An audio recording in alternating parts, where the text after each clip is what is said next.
Imagine opening the news and seeing this headline: man beaten to death with a bag of Pokemon cards. Now add in armored truck-style heist for Charizards, Yakuza laundering money through trading cards, people walking off cliffs chasing Pikachu, a bank robber who reformed his life just to come back years later by scamming fake graded Pokemon cards for millions, and what about Pokemon causing mass casualty incidents in their universe? This was supposed to be a kid's game.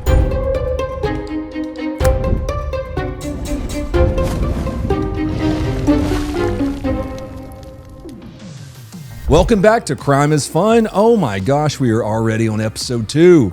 Pokemon kills. Well, maybe not all the time, but it has happened. Nintendo, don't you get mad at me. You're the ones that told a generation that it's okay for a small child to wander into the woods one day with a fire-breathing dragon in his pocket to pursue as much legal dogfighting as possible with strange adults. For those of you who are unfamiliar with my content, hi, I'm Donut. I've spent the past decade telling true crime stories. Before that, I spent a couple of years in the Navy, then a couple years as a cop.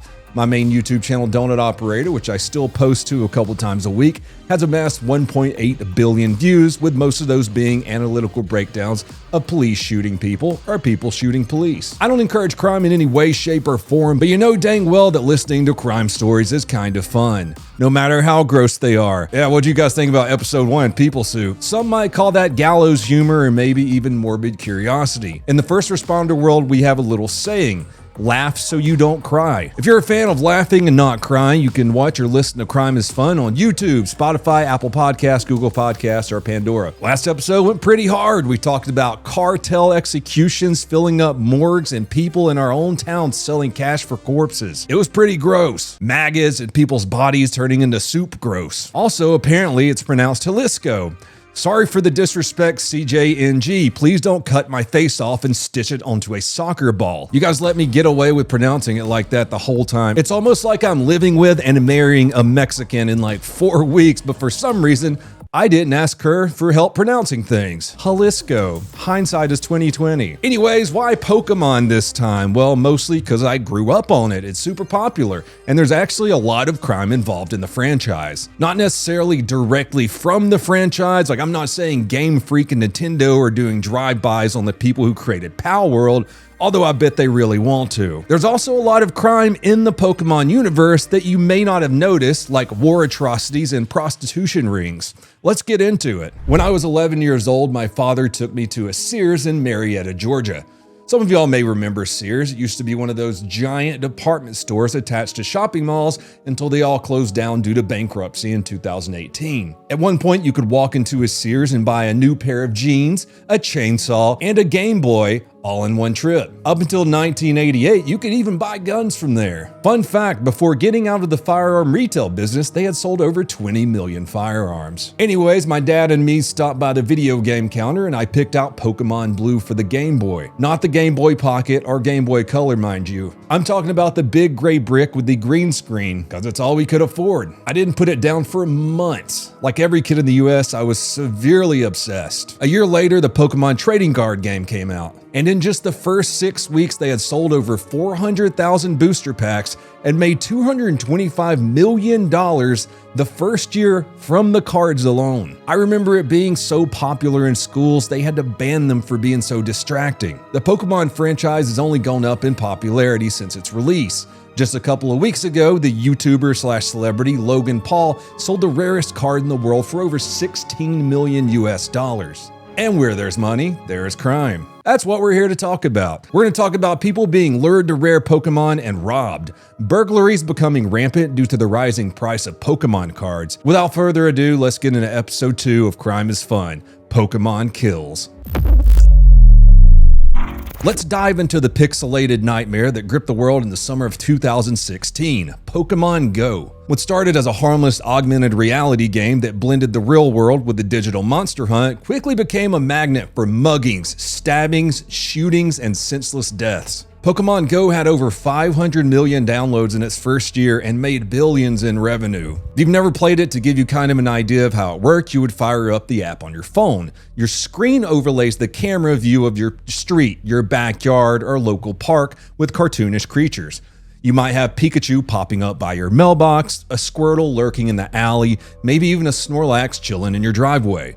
It was pretty fun. All my friends and I may or may not have played it on patrol when I was a cop. I mean, you're driving around anyways, why not stop and grab that Charizard when it's kinda slow on night shift? Not only that, but I kept tons of college kids from being mugged, stabbed, or worse. Most people around 20 years old have the self-preservation skills of a cabbage, and I got to see it firsthand. There was a game mechanic that bad dudes put to use pretty quick. See, in Pokemon GO, you have Pokestops that are real-life landmarks in your town, like churches, schools, town squares, parks, etc. People swarmed the Pokestops where you could find rare items or Pokemon. Muggers and other malicious types caught wind of this, but the problem was a lot of Pokestops were super public. These bad dudes figured out that you could attract Pokemon using an in-game item called a lure. Bad dudes would take the lure and drop them in bad and/or secluded parts of town. I spent weeks telling these kids to go the hell home when Pokemon GO first came out. No telling how many I kept from being shanked or having their booties touched without permission.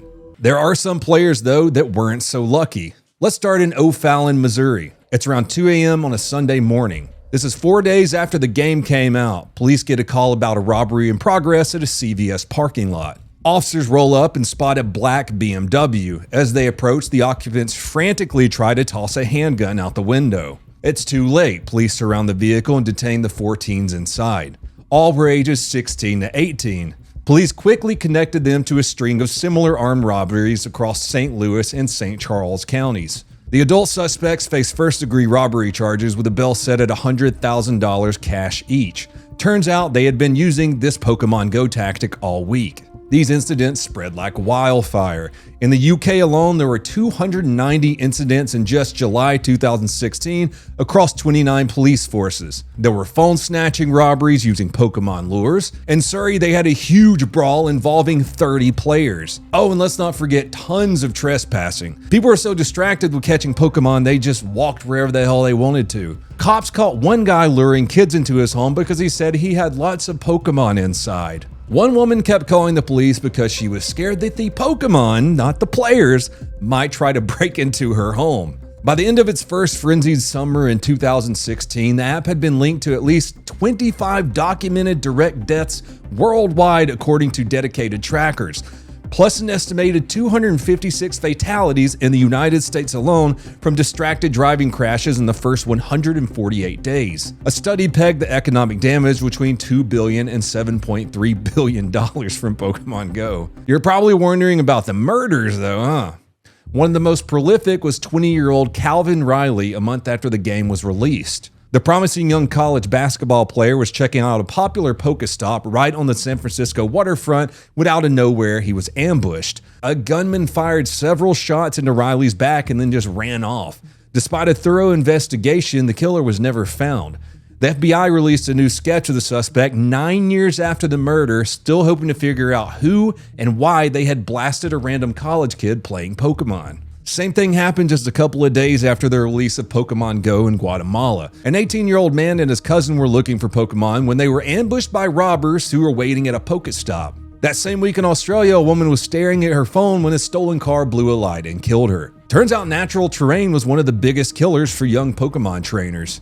There were dozens of incidents of people just walking off cliffs or stepping on a snake. Speaking of cops playing Pokemon GO, most of us were smart enough to only do it on slow nights, and we still answered our radios. These 2 Los Angeles Police Department cops though, not so much. This incident happened in April of 2017 in the Crenshaw area, right in the middle of a busy night shift. If you live in Los Angeles or California in general, you've probably heard of how bad Crenshaw is. There's a lot of crime there. It's not really the place you want to ignore your fellow officers when they're calling for backup, especially with the chances of being a victim of a violent crime in Crenshaw is 297% higher than the national average in some estimates. So a Macy's at the mall is getting robbed and there are multiple suspects. It's a whole robbery in progress. The captain of these 2 officers is on the radio screaming for backup. These 2 are literally parked less than 200 yards away from the robbery.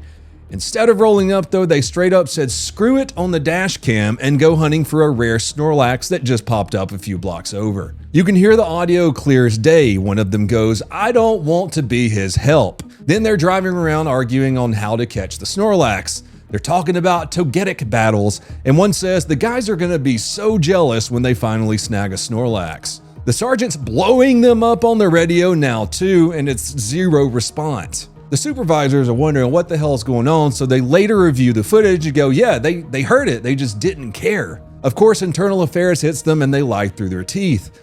They claim they never heard the call, swear that they weren't playing the game, even though the dash cam has them talking about it for 20 minutes. They try to say that they were doing extra patrol or monitoring a mythical creature for social media. Disciplinary boards unanimously say, hey, you're fired. In 2018, both of them were gone. They appealed it all the way up, and in 2022, a California appeals court tells them, no, you're done.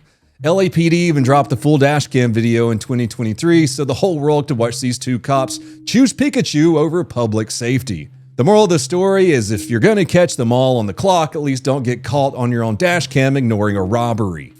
You geniuses. We spent the entire episode so far cataloging the tragedies, the muggings, the shootings, the distracted drivers who never made it home. But amid the summer of 2016's chaos, there was a couple of bright spots. There was a moment when the game didn't deliver death, but helped prevent it. Or at least help put a dangerous dude behind bars. Two Marines were walking around the first week of release, catching some Pokemons when they looked up and saw a homeless dude harassing a mom and her 3 children. Dude was getting too close, touching the kids inappropriately, and just making them uncomfortable in general. The 2 young Marines watched over this creep until the police arrived. Police discovered he had a couple of warrants out for his arrest, one of them being attempted murder. Cops took him in for a couple of warrants and molestation charges because of how he was touching the kids. There were certainly some problems, but since the early days of Pokémon GO, the developers had put in certain safety measures like not allowing you to play above a certain speed limit. This drastically cut down on some of those traffic deaths. Moral of the story, if you're going to be playing that game, stay strapped or at least keep your head on a swivel. The mobile game can be pretty dangerous if you're not careful, but what about the trading card game? Let's talk about the blood money off of the Pokémon trading card game. Your parents may tell you Pokemon cards don't kill, but a guy actually got beat to death with some. We'll get there, but first, did you know that since being created in '96, the card game alone has grossed $30 billion? And what happens with any industry worth $30 billion? There's a criminal underworld of armored heists, stabbings, shootings, burglaries, and counterfeit empires worth millions. A first edition Charizard holographic can fetch $200,000 plus at auction. A first edition sealed booster box, well over $100,000. With the post-COVID boom, 11.9 million cards shipped in fiscal year of 2023 to 24 alone. These aren't just toys, they're liquid assets. They're portable little gold nuggets drawing thieves like Team Rocket to a master ball. Cops now call Pokemon cards the new cocaine of retail crime. They're easy to fence on eBay, Discord, or black market apps. And they are dang near impossible to trace. One of the craziest Ocean's 11 Poke heists just happened fresh off the press in February of 2026. It was at a store called Do We Collectibles in Anaheim, California. It's an electronics repair shop that started slinging Pokemon cards on the side back in 2023. It's been hit twice now, once last June, and then bam, round 2 just hit super hard. So it's early morning around 3 a.m. on February 18th. 4 suspects roll up. They don't smash the front door like a bunch of amateurs. No, they go into full heist mode. First, they smash the glass door of the neighboring insurance office. Then they grab a sledgehammer and start pounding through the shared drywall. Surveillance video that was released by the shop itself shows these masked dudes carving out a big old hole, climbing through like rats in a wall, and popping into the card shop. They were in and out in 10 minutes. They shattered display cases and grabbed hundreds of cards, mostly smaller singles that add up quick, plus some high-value graded stuff, including at least one $10,000 card. The total haul was roughly $180,000 in Pokemon cards and other collectibles. They dip out, pile into a dark-colored sedan, and vanish. One dum-dum does drop his cell phone climbing through the hole, so cops have that one lead. We'll see what happens. This one isn't smash and grab chaos, this is planned. They bypassed alarms by going sideways through the wall instead of the front. Kinda tells you how desperate and organized these crews are getting. Pokemon cards aren't just kid stuff anymore. They're worth more than some people's cars or even houses. And thieves know it. If you're running a shop in SoCal or even carrying a fat stack to a trade meet, keep that head on a swivel. Next time, it might not be drywall they're coming through. You're not even safe walking down the road now with your collection. Within a month of that burglary we just talked about happening, there were 2 huge robberies only a couple miles away. In Los Angeles, a dude was coming out of a collectibles store with $200,000 in cards on him. For some reason, I don't know why he's walking down the road with that. Another dude with a gun walked up, took them all off of him. They still haven't found that suspect. Right down the road from that one, Los Angeles again, about a month before that, there was a guy walking around with a briefcase, and inside was $300,000 worth of cards. Thieves followed him into a parking lot and relieved him of his property also. Guys, what are you doing walking around with 300 grand in Pokemon cards? My home state of Texas got slammed too. Right here in my own backyard, the Houston area turned into ground zero for Pokemon card thefts. Late 2026, we're talking about break-ins, home invasions, all sorts of nefarious stuff targeting collectors and shops like it's open season. Take this poor guy in Spring, Texas, just north of Houston. Man's planning on opening his own collectible store, and he stocks up on hundreds of sealed Prismatic Evolution booster boxes. Each box is running about $85 to $90 retail and way more on the aftermarket. He goes away for whatever for a couple days, and burglars kick in his door home invasion style, completely cleaning out his card storage. Nothing else in the home was touched other than the Pokemon cards. The total loss was over $55,000 in Pokemon product. Fox 26 got the story, and surveillance footage shows the aftermath. Empty shelves, kicked in door, and the guy's dreams of owning a shop delayed. He told the reporter that he's gutted. That was an entire startup inventory. Thieves knew exactly what they were after. They probably cased him online through local groups, or hell, probably even knew him personally from a card store. Then flip over to Cypress on the west side of Houston. REV, or Rev Collectibles, gets hit twice in the holiday season alone. First break-ins mid-December, then boom, round 2 right after. Surveillance video that the owner posted shows 2 masked guys slipping in after hours and grabbing high-end stuff like Charizard Ultra Premium collections, Pokemon Center Elite Trainer boxes, and sealed packs. And of course, a bunch of high-graded ultra-rare singles. Harris County Sheriff's Office pegs the combined losses at around $30,000. Turns out it was the same 2 suspects both times per the Sheriff's Department. This isn't isolated. Houston PD and Harris County are linking a string of at least 4 collectible shop hits in recent months. Katy, Cypress, and Richmond, where they cut through a wall like in Anaheim. Pokemon's the star target because it's portable, untraceable once fenced, and exploding in price with the new sets. Now, San Antone might be quiet for now. No one's tunneling into the local GameStop yet, but I'm not far from Houston, and boy do the kids here love to steal stuff. I'm looking at you, Edgars. You can't keep your hands off valuable stuff. If you're carrying a fat binder to a trade meetup, heading to a card show, or just got a fresh prismatic haul in your trunk, keep it low-key, guys. Don't flash that Charizard binder in a parking lot. Don't post your collection on every Facebook group. Maybe invest in a safe or an alarm. I've seen enough property crimes on patrol to know opportunists watch for the shiny stuff, quite literally in this situation. I think one of the more violent Poke robberies I've seen just happened too in January in New York. If SoCal and Texas weren't bad enough, the crime wave hit Manhattan hard. A fancy 2,000 square foot joint called Poke Court that's selling rare cards, accessories, and even Pokemon-inspired lifestyle stuff were hosting a community event.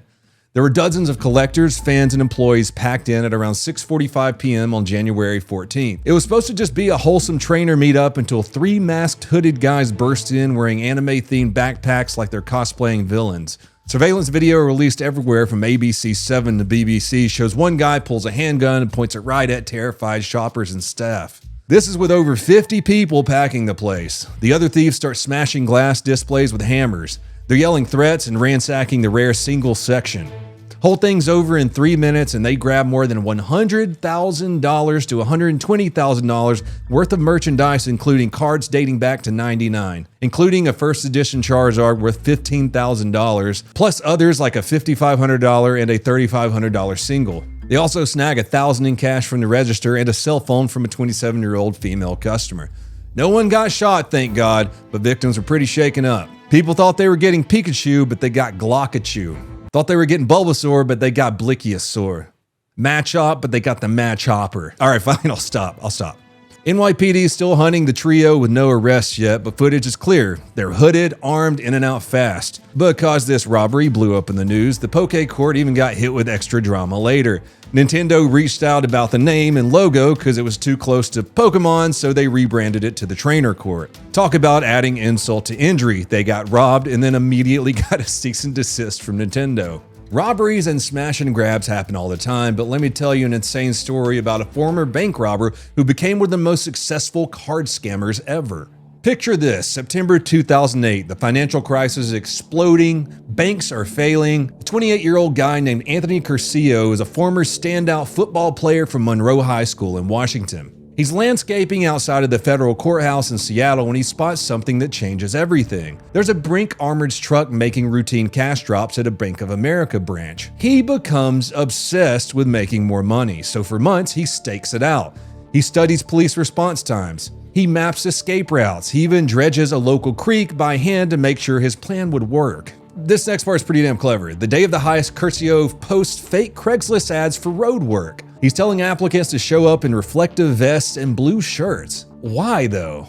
Oh, he's creating confusion because he shows up dressed the exact same. He pepper sprays the guard at the bank, grabs 2 bags stuffed with nearly $400K in cash, and takes off running. But here's the genius or insane part, or both. He sprints over to Woods Creek, hops in a yellow inner tube he'd rigged with a cable pulley system. He tried to jet ski first, but rocks ruined that idea. But he uses this cable pulley system to pull himself upstream against the current to a getaway car waiting on the other side. Dude just vanishes into the woods. Turns out though, as crazy and well thought out as the plan was, one random homeless guy at the side of the river saw the whole inner tube contraption, so police tracked him down. Curcio gets 6 years in federal prison.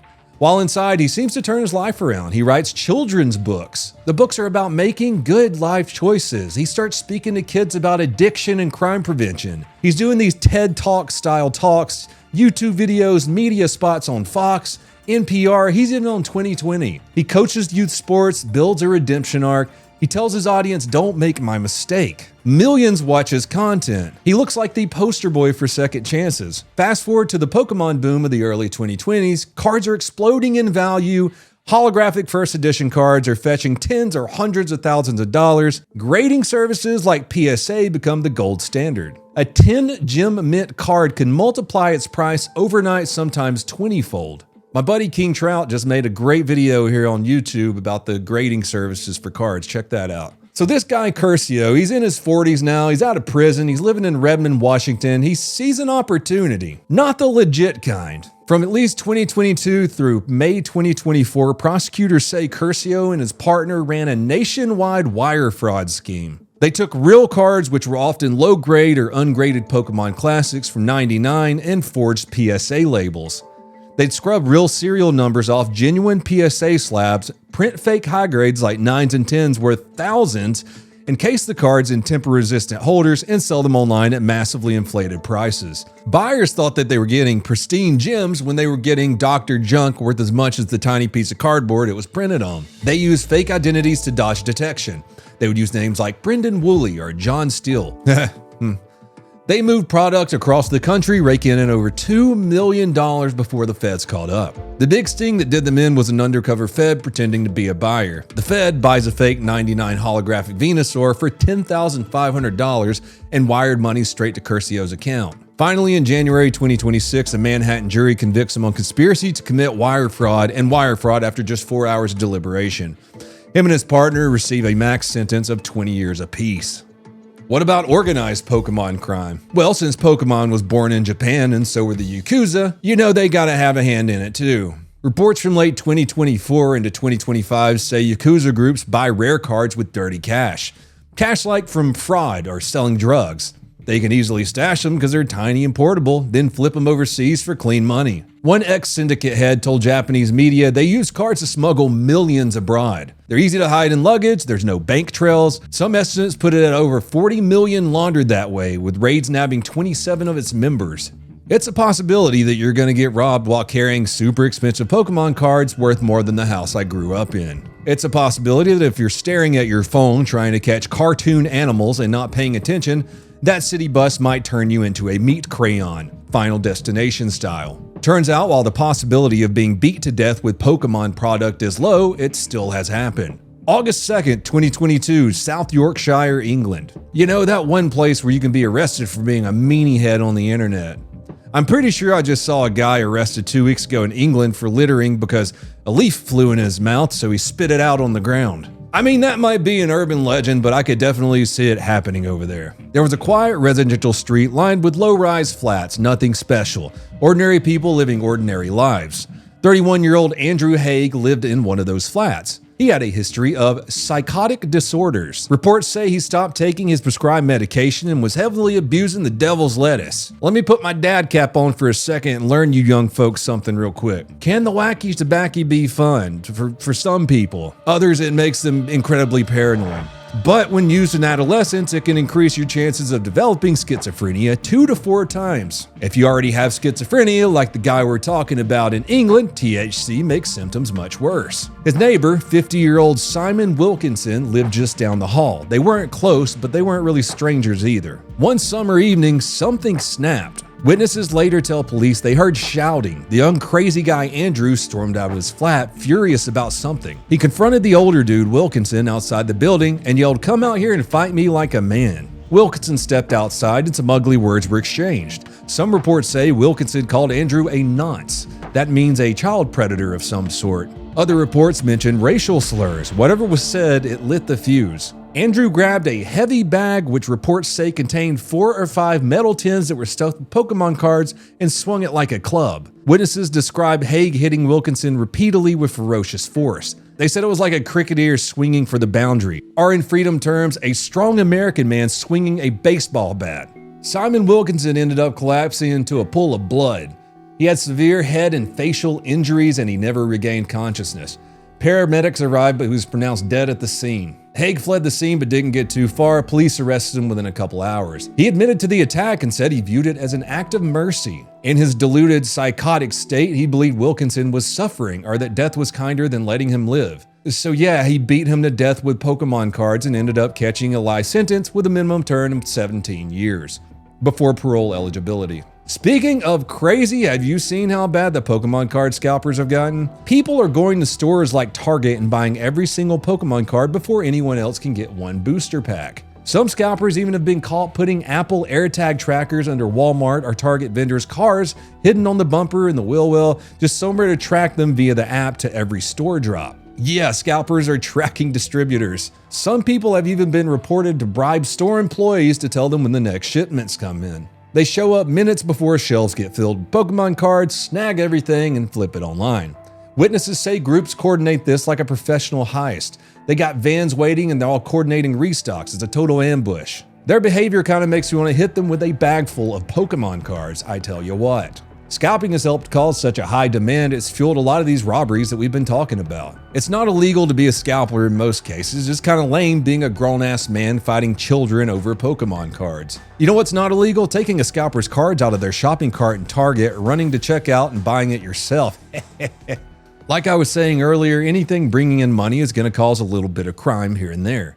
But have you ever considered the crime actually inside of the universe of Pokemon? Like actually in the Pokemon world? Maybe even war crimes inside of the Pokemon world? I had a lot of fun researching this and coming up with wild ways that Pokemon could kill other human beings. So listen here, we're talking about the Pokeverse. I had to throw this segment in here because it's always been on my mind, honestly. Hear me out. It gets kind of crazy / hilarious.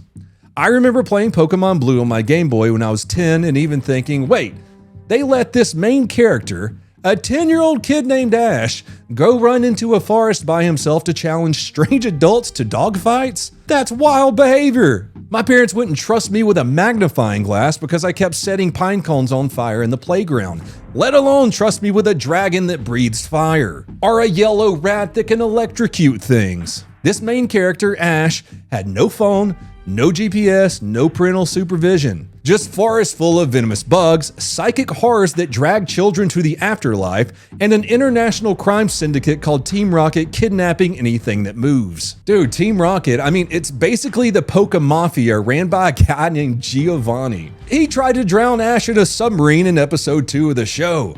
So a small list of crimes Team Rocket has committed over the years. Pokemon theft / poaching, extortion, hostage taking, sabotaging public facilities like power plants, which is a huge federal crime, destruction of property, illegal experiments on animals, animal cruelty including slicing off Pokemon parts for resale and killing Pokemon with stun batons. They even run casinos to launder money from their criminal Pokemon empire. On top of what we know, Team Rocket traffics Pokemon constantly by stealing, kidnapping, and selling them.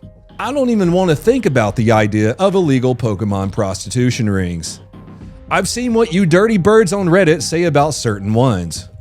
You got Machamp out here with 4 arms looking like a bodybuilder, Jinx with the Guac Guac 3000 lip fillers, and that's just the ones from the original 151 that I can remember. I don't even know what the other 3,000 Pokemon look like now. Okay, I take that back. While writing this, I did some research, and I'm really sorry that I did. There's one called Gardevoir that's described as a bipedal humanoid Pokemon with an elegant, graceful design resembling a woman in a flowing gown or dress. Reddit often calls this one waifu material. Not my words, that's the internet saying that. And that's too much Reddit for today. I'm just saying Diglett looks like a wiener and Ditto can turn into any other living creature. Food for thought. Okay, enough of that. Let's talk about cool stuff like war crimes. My friend the Fat Electrician likes to say it's not a war crime the first time. And Lord, these Pokemon could really get down in war if they wanted to. In the original Pokemon games, there's only one mention of warfare. When you talk to Lieutenant Surge, the gym leader of Vermilion City, he straight up says, "I like to zap my enemies in war." This meaning that A, humans in the Pokemon universe do go to war, and B, they use Pokemon attacks on other humans. If you're familiar with the Pokemon world, you know there's some scary attacks out there. There better be some type of Poke Geneva conventions if that's the case. I mean, there are attacks like poison gas. Combine that with a flying Pokemon, and you got these cute creatures committing chemical/biological warfare from the sky. Speaking of chemical biological warfare, the attack Sludge Bomb is basically a dirty bomb. I could see Poke terrorists setting that off in largely populated areas. That or a poison type Pokemon just yeeting themselves into a city's water supply. What I'm saying are Pokemon would be incredible at causing mass casualty incidents. The most powerful attack in the game is literally just called Explosion. Guess what that does? Explosion is not to be confused with the self-destruct ability though, which is mostly used in those sandy desert environments. Oh, and the most powerful flame attacks are freaking brutal. There are a couple of Pokemon weighing 2 pounds. They can wipe out an entire village. Heck, there's even one Pokemon attack called Steel Beam. It's just a sniper rifle. I wonder what the ballistic rating that thing has on a human skull. It's like, hey, Geodude, turn that guy at 2,000 meters 3 o'clock into pink mist. That's just one of the direct fire abilities. They also have stuff like laser beams, solar beams, psychic beams, ice beams, all sorts of stuff to make the enemy unhappy. Just use your imagination on this one.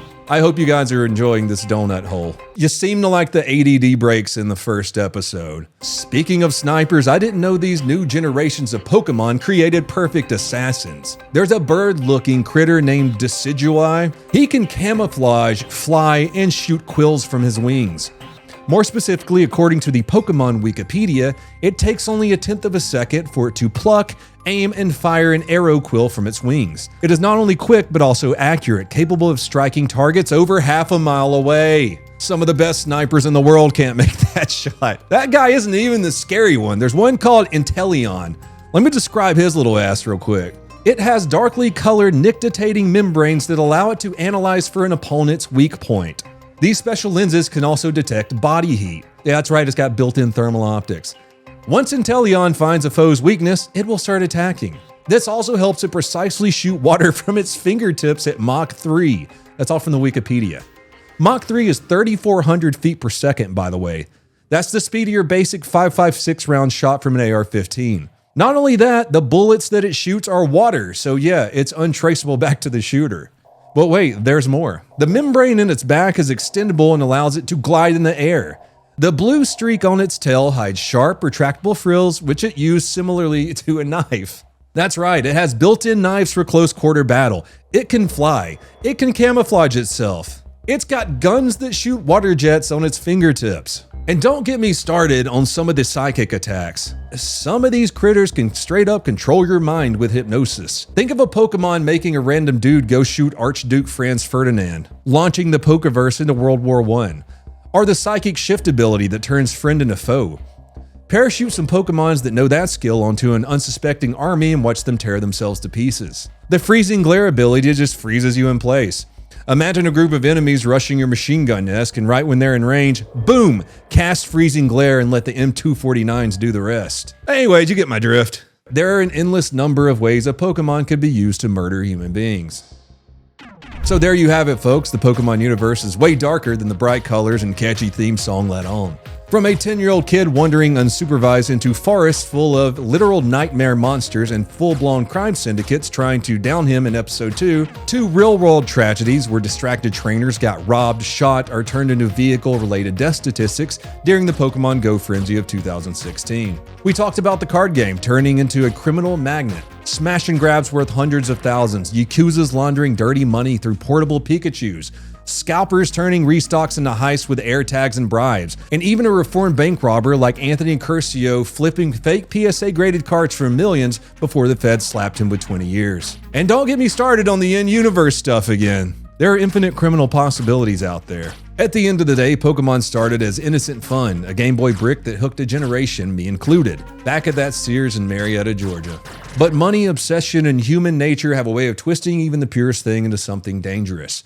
Whether it's a lure drawing you into a bad spot, a rare card making you a target, or just the wild lore where cute critters commit felonies, the lesson's the same. Pokemon kill. I just love saying that.